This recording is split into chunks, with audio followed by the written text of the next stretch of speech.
Alrighty, here we go. I'm jumping right in on page 45 with the rest of this lesson, and we are going to go over areas of similar geometric figures.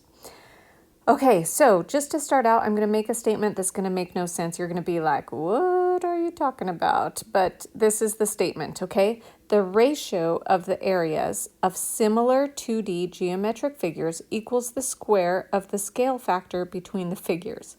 I know, you're supposed to be like, what does that mean? So I'm going to explain it, and then we'll come back to the statement and make sure that that statement makes sense, okay? This is what happens when you just read out of the book. It's like that. It's like reading something that's like, what?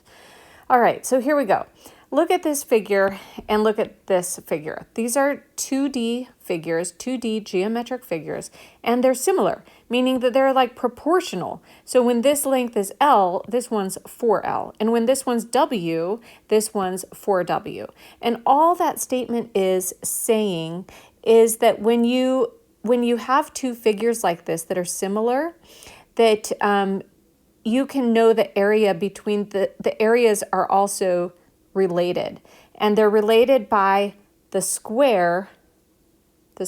ratio of the areas equals the square of the scale factor. So that you remember what the scale factor is? So this is going to be 4 times bigger than this. This is going to be 4 times bigger. The scale factor is 1 to 4, right? So this one's 4 times bigger than this. But what is the area? The area is the square of the scale factor. So you can take 4, you square it. The area is 16 times bigger.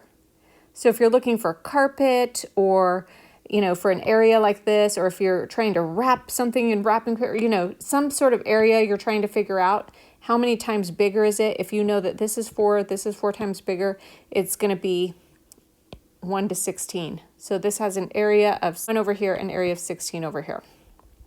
So area 1 over area 2 is length times the width, and the area 2 is going to be 16 length times the width. Why is it 16? Because there's 2 extra 4s in there. The length is 4 times bigger, the width is 4 times bigger. So that's why you get 1 to 16. So the ratio of the areas is 16 to 1 if you're going that way. Okay? All right, let me hit you with some knowledge. Now we are going to take this knowledge and we're going to put it to use in one of the examples. So we're going to start with example 5.9. If you're following along in your book, that's on page 46. Okay, so we're going to switch from rectangles to circles this time. It tells you that the radius of one circle is r. Okay, I don't know. Is it helpful to draw a circle here and help us visualize it? Maybe. Let's draw a circle. Okay, there's your circle. The radius is r. Okay. The radius of a second circle is 3r over 5. So now we have a bigger circle. Well, we assume it's bigger. It's actually, is it bigger? No, it's not going to be bigger because it's only 3/5. It's 3/5 the size of r. So let's see. So this should be smaller. Ooh, how about that? Okay. And so now this new radius is going to be, I'll put it there. Oh, shoot, I should write it in something that's going to stay.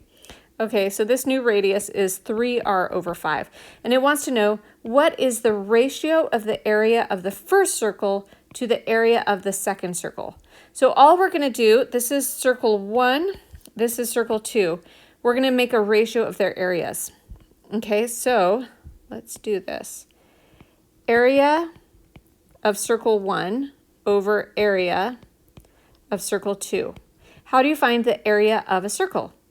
The area is pi r squared of any circle, right? So we're going to write pi, but instead of r right there, we're going to substitute what the r is. So pi r squared, okay? That's the area of circle 1. Now let's plug in the area of circle 2 right here at the bottom. Okay, area of circle 2 is also going to be pi r squared, so that doesn't seem too hard. But instead of r, we're going to write 3r over 5. 3r over 5. And that whole thing has to be squared, right? Okay, now let's just start simplifying this. So let's make some room. Let's make some room. We don't need that anymore, right? So I'm going to take this guy. I'm going to start simplifying. Okay. Let's simplify. So on the top, I'm just going to leave it pi r squared. We really only have one variable that we're working with, so we can figure this out. Pi, let's square what's inside the parentheses. So 3 squared is 9r squared over, was 5 squared? 25, right? Okay, so now I simplified it to that degree. And there are things that cancel out on the top and the bottom, right? So what cancels out? This r squared cancels out with this r squared, and this pi cancels out with this pi. And so what we're left with is 1 over 9 over 25. But when we have a fraction over a fraction, we can take this 25 and put it on top. And so the answer is actually 25 over 9. Do you get why I'm able to put it on top? If you don't, ask me about it later. There's another way you could think about it if it helps you to think about it as multiplying the top and the bottom by 25 over 9. That might work. And then this whole thing cancels out, and then you're left with that ratio. If that helps you, then that's how you do it. Okay, let's do diagonals of rectangular solids. Now, this is tricky because they're going to start giving you trickier math problems where you're going to have to imagine a 3D shape. And what they're going to do is they're going to ask you, what is the distance? Like usually you're imagining a rectangle, and then they ask you, what's the distance of the diagonal? And that's fine because you know this number, and you can use the Pythagorean theorem, a squared plus b squared equals c squared, to get this number, to get your c squared, right? But they're not asking that. They're going to ask you the diagonal if you go from one corner of the shoebox to like the bottom corner, to like that corner. What's that distance? That is trickier because then you have to imagine a 3D shape. And the way that helps me to imagine that is I put a flag like this inside the shoebox, and it's a perfectly stiff flag. It can stay like upright. So if I'm looking at it from the side, it's like in the box like that. Like this is at the corner, you can't see, but it's sitting in there upright. Let's see if I can show it in another picture. Okay, look down here at this first example. Pretend this is like a shoebox, and they're asking for this diagonal, BH, okay? And so to do that, I imagine that the flag is sitting inside the box like this. So the top of the flag, which is a triangle, is going from this corner to this corner, and that's the length I want. That's the length. Okay, so the way to solve these problems is you have to use the Pythagorean theorem twice to find the formula for the length of a diagonal of a rectangular solid. So I'm going to show you in this example. Okay, here's the example it gives you. It wants to know, find the length of the diagonal that connects corners B and H in the rectangular solid. So you have to use 2 steps. The first step is going to be to find the length of segment BG. Why are we finding BG? That's the bottom of the flag. So you have to find that length first because that's part of the triangle. And when you use the Pythagorean the second time, you have to know what that is. Then you can find the diagonal part of the triangle. But length BG is going to be flat on the bottom. So if you look down from the very top, if it's a see-through shoebox, you want to find that diagonal first. That's going to be this. I hope that makes sense. Tell me if it doesn't make sense. If it doesn't make sense, maybe look in the book on page 46, or if it doesn't make sense, text me, okay? All right, so the solution is in 2 steps. The first step is to find the length of segment BG. So to do that, we need to look only at the floor of that rectangular solid from above. And you can see that line segment BG is the hypotenuse of the right triangle where you have sides BC, this is one of the sides, and GC. And the hypotenuse is that BG that we're looking for. Okay, so they tell us BC is X, okay? and they tell us that GC is y. So now you can use the Pythagorean theorem to find the length of BG. So I'm going to first write the Pythagorean theorem. Let me get a color that works. Okay, c squared equals a squared plus b squared. I just wrote it a little different because we're actually looking for that c squared, that BG. All right, so then I'm going to put BG squared is equal to BC squared plus GC squared. Do you get how I did that? Okay, and then I just plug in what I know. BC is going to be x. So it's going to be x squared. And then CG is going to be y, x squared plus y squared. And then what's BG going to be? BG is going to be the square root of x squared plus y squared. We can't simplify that further because these are added. If they were multiplied together, we would be able to simplify it further. But for now, that's all we know. So that's where we got to. I'm going to erase what I have so far. Now we have to do the second part of the problem, which is to find that actual diagonal that they asked for, which is BH. Now is where you have to sort of imagine that flag sitting in there. The next thing we're going to find is BH. BH is where you have to imagine that flag. So it's like we're looking at this rectangle, but now from the side. So this is BG. No, we're just looking at the flag. We're just looking at the flag. It's like a 3D shape. We're not even looking at the rectangle. We're looking at the flag. Ignore the rectangle. Pretend it's made out of glass. And all you can see is the flag. So this is BG, this is HG, and this is BH.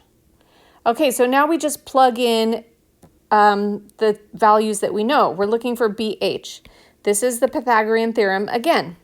C squared equals a squared plus b squared. C squared is going to be BH squared. A squared is going to be, it doesn't matter which one you pick for A, but let's just do this one, is, let's put BG squared for now, plus HG squared. Okay, make sure that that makes sense to you, and then we start plugging in what we know. BH squared is equal to BG, which we just figured out is this big long thing. So we're going to plug that in. X squared plus y squared. And now we have to square that because that's the Pythagorean theorem. Okay, and then we put z squared instead of hg because that has a value of z, they tell us. Okay, now we can simplify this. So I'm going to leave the left hand the same right now. BH squared is equal to, so if we square this whole part of it, the square basically gets rid of that radical sign. The square gets rid of the radical sign. So those two things are going to cancel out. Get it? Okay, so we're left with x squared plus y squared plus z squared. But remember, we still have this squared over here. So to find the value of BH, you have to square root the whole other side. X squared plus y squared plus z squared. And that's the final answer. Now it's solved. You found the length of the diagonal. You just basically have to use the Pythagorean theorem twice. Okay, let's do example 511. Just do it, right? Okay, so this one, they said find the length of diagonal AC. So this is the same type of problem. It's just a different rectangle, but it's like there's a square in there. It's like there's a it's like there's a triangular flag inside that square. And then just imagine this box as like a glass box. Okay, so we're going to do a two-step process where we find the answer. This time they're giving us some actual numbers. Okay, the first step is to find the length of the base diagonal BC, because that's part of the flag, right? Let's see if there's another picture to show that. There's not, so I'm going to draw one for you. Let's see. So if we are looking at this from above, imagine you tilted it down. I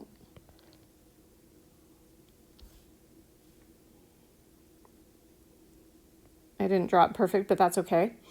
Then this is going to be 3 because of that 3. This is going to be 2. There's a right angle there. This is going to be BC. I'm just looking straight down. And I want to find this BC because this is step 1 of finding the bottom part of the flag. Okay, so let's find BC. So it's going to be BC squared, that's the hypotenuse, so that's always there, is equal to 2 squared plus 3 squared. That's just the Pythagorean theorem. So now BC, the quantity squared, is equal to 13 because this is 4 squared plus 9. And then we can do BC is equal to the square root of 13. Okay, but that's not what they asked for. They asked for AC. So now we have to do another picture where we're picturing only the flag.